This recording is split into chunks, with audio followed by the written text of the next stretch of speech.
దేవునికి స్తోత్రాలు. యూట్యూబ్లో వాక్యం వింటున్న ప్రతి ఒక్కరికి యేసయ్య నామములో వందనాలు చెప్తున్నాను. ఫిలిప్పీ పత్రిక 4వ అధ్యాయం 4వ వచనంలో ఈ రీతిగా రాయబడింది, ఎల్లప్పుడూ ప్రభునందు ఆనందించుడి, మరలా చెప్పుదును ఆనందించుడి. మీ సహనమును సకల జనులకు తెలియపడనీయుడి.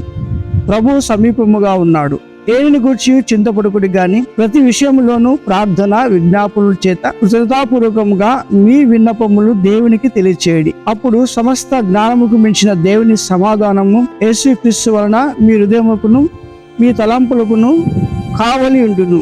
దేవుని వాక్యములో ఇక్కడ మనం గమనిస్తున్నాము. అపోస్తలుడైన పౌలు ఫిలిప్పీ సంఘానికి రాస్తున్నటువంటి మాట. పౌలు అనేకమైన శ్రమల గుండా ప్రయాణం చేస్తున్నాడు. సువార్త ప్రకటించిన తర్వాత యేసుక్రీస్తు గురించి ప్రకటిస్తున్నప్పుడు ఆయనకి అనేక మంది కొట్టినారు, హింసించినారు, బాధ పెట్టినారు, జైల్లో వేశారు. మరి ఇన్ని శ్రమలు ఉన్నా కూడా ఆయన యేసయ్యలో ఆనందిస్తూ ఉన్నాడు. దేవుని బిడ్డలారా, ప్రేమైనటువంటి క్రైస్తవ సమాజమా, క్రైస్తవ సంఘమా, మరి నువ్వు చిన్న శ్రమ వస్తేనే, చిన్న బాధ వస్తేనే ఎందుకు ఈ శ్రమలు, ఎందుకు ఈ బాధలు అని ఎంతో బాధపడుతున్నావు. కానీ అపోస్తలుడైన పౌలు చూసి మనం నేర్చుకుంటున్న మాట ఏంటంటే, ఆయన జైల్లో ఉంటూ కూడా ప్రభులో ఆనందిస్తున్నాడు. ఇక్కడ దేవునికి మాట చెప్తుంది, ఎల్లప్పుడూ ప్రభునందు ఆనందించుడి. ఎల్లప్పుడూ ఆనందించడము చాలా కష్టమే. అయినప్పటికీ ప్రభు చెప్తున్నాడు అపోస్తలుడైన పౌలు ద్వారా. ఏమంటున్నాడంటే, ఎల్లప్పుడూ ప్రభునందు ఆనందించుడి, మరలా చెప్పుదును ఆనందించుడి. కాబట్టి ఈ ఆనందము ఒక్క యేసులోనే దొరుకుతుంది. అందుకోసమే దావీదు మహారాజు ఒక మాట అంటున్నాడు. ఏమంటే, కీర్తన గ్రంథములో దేవుని యొక్క మందిరానికి జనులు వెళ్ళాలని ఆలోచన వచ్చినప్పుడు ఆయన సంతోషిస్తాడు.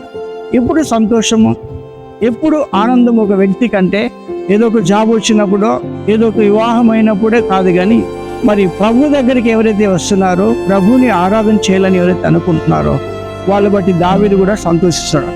పౌలు కూడా మరి అనేక శ్రమలు వచ్చేప్పటికీ కూడా ఆ దేవుని బిడ్డలారా యేసయ్యలో ఆయన సంతోషిస్తూ ఇతరులకు చెప్తున్నాడు. ఏమంటే, మీరు కూడా సంతోషించండి, ఎల్లప్పుడు కూడా.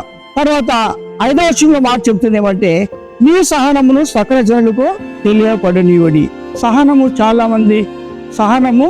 ఎంతైనా అవసరం. కాబట్టి ఈ ఆనందము, సంతోషము దేవుడిచ్చే సమాధానం. కాబట్టి మరి కీర్తనలో 2వ వచనంలో కూడా ఏమంటుందంటే, యెహోవా ధర్మశాస్త్రమందు ఆనందించు, దివరాత్రములు దాన్ని ధ్యానించేవాడు ధన్యుడు. ఆనందము యేసయ్యలో దొరుకుతుంది. దేవునికి స్తోత్రాలు.